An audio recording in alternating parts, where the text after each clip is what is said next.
Morning, everyone. Good morning. We are learning Mishna Nazir.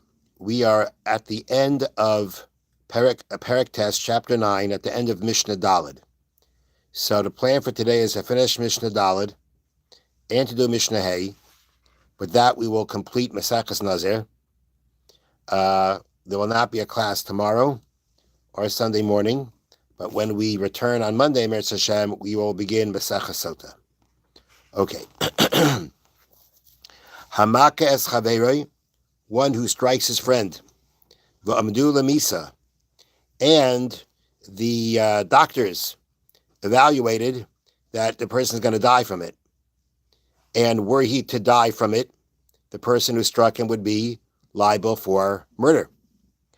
V'heika mima shahaya, but then his condition got better to the point that the doctor said that he's going to recover, he's going to survive, or he's going to live. Later on, hichbid v'meis. Afterwards, the situation got more difficult, took a turn for the worse, and he died. So now the question is, do we say that he died from the original strike, or the fact that in the middle he got better to the point that the doctors even said he's going to recover, he's going to survive? Does this mean that the fact that he died was from something else?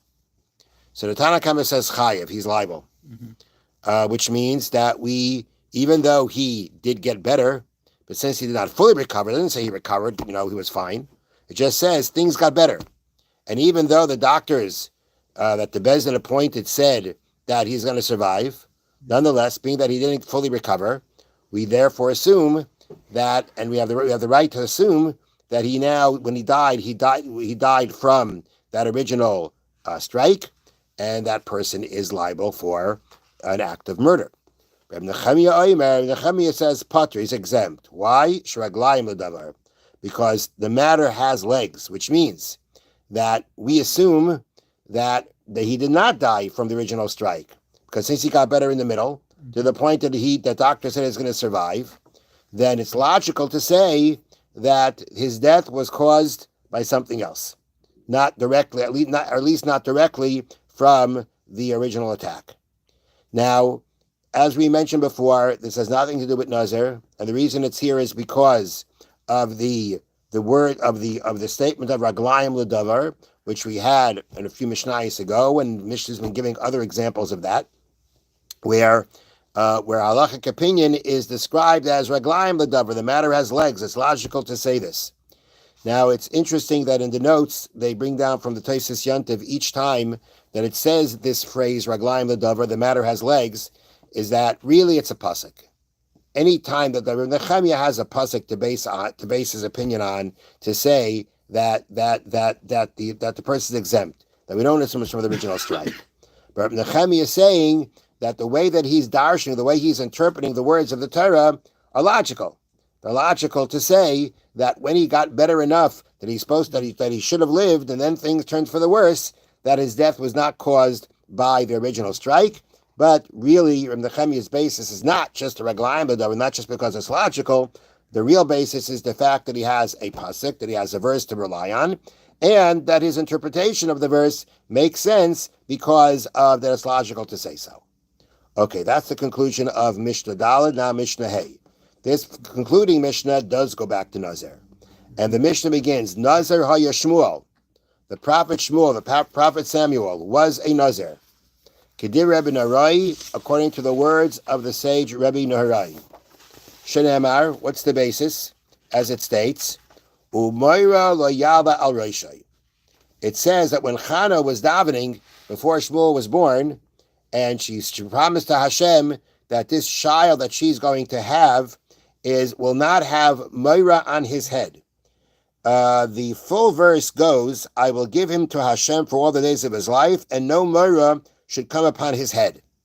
So the question is, what does Moira mean? What does it mean, no Moira shall come upon his head? So Rebbe Narai explained, Namar b'shimshon Moira. By Samson, by Shemshem, it also says the word Moira. And there, the pasuk says, here too, it's talking about what the Malach told his parents, and they told his parents, a Moira will not come on his head because the child will be a Nazir to God from the womb. So here, Mara means, what does it mean, Mara? It has to do with Nazir, very clearly. In this context, the word Mara means a razor. A razor shall not come upon his head. Why? Because he is a Nazir. And therefore, the same way by Shimshon we know the word Mara, by Shimshon we know the word Mara means that he's a Nazir. It means the word razor. So too, the word Mara by Shmuel, that when Chana said a Mara will not go upon his head, that also means a razor. Okay. So ma Mara Mura b'Shimshon Nazir, af Mara Mura b'Shmuel Nazir. Just like the word Mara said by Shimshon is referring to Nazir, it means a razor. So to Mara that was said by Shmuel means because he was a Nazir. So this is the right basis to say that Shmuel was a Nazir. He was what we call a Nazir Olam. He was an eternal Nazir. Because his mother said that, I will give him to God all the days of his life and no Mara shall come upon his head, which means he'll be a Nazir for his entire life. Now, halachically, if you recall, there was a discussion about, can a father make his son into a Nazir? Let's say a child is a katan. Can the father make his son into a Nazir? And we said a father can, but a mother can't. It's only the father's power to do that, to make his son a Nazir. So what does it mean that Chana said, we're saying Chana said, we're saying Chana said he's going to be a Nazir. But Chana can't make him a Nazir. Yeah. And the answer is that Chana was saying he's going to be a Nazir because I will convince his father, Elkanah, to say to make him a Nazir. Okay. So this is Rabbi's opinion. Amr Rabbi Yossi said,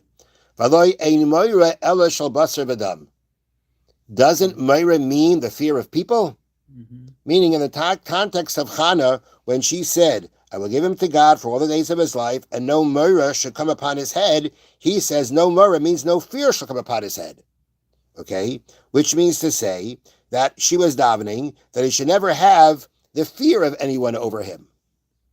Not about razors. It's about the word fear. Now I want to ask you a question. The word Moira. So according to Rabbi Yossi, the word Moira seems to mean fear. Okay, Moira shal basar b'dam. Ein Moira ela shal basar b'dam. It means the Moira of basar b'dam. You know how to spell the word Moira? Fear? You'll tell us. Okay. The word Moira in the Torah has that aleph at the end, not a hey. That's what it has the word aleph. It has the letter aleph. Okay. According to Rabbi Yossi, the word Moira with the hey at the end is the same as this case, in this case, as Moira, which means fear. It's the same. Now, they add, it is related, this comes from the Baratanura, it is related to the word Morris, which means mastery. So no mastery.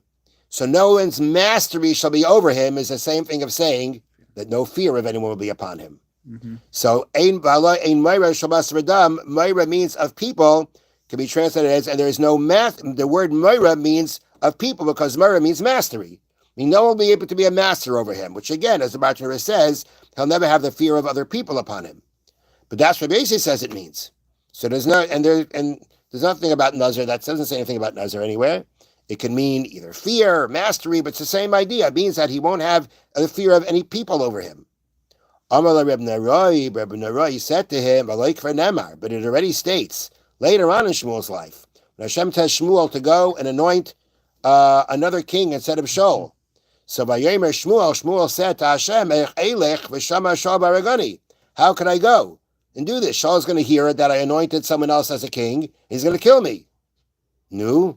There you see, he did have the mastery. He did have the fear of people over him. He was afraid of Shaul. Now, the way they elaborate here is, when Chana finished davening, Eli the Kohen Gadol said to her, may the God of Israel grant you what you requested of him. With that, he assured that her request had been granted by heaven. Okay, so since Shmuel was afraid of Shaul, she must not have been asking that he never fear anyone. Because if that's what she was asking, and her prayers were accepted, then why was he afraid of Shaul? So you see that Moira did not mean the fear of people, the mastery of people. It means a razor. It means I should be a Nazir.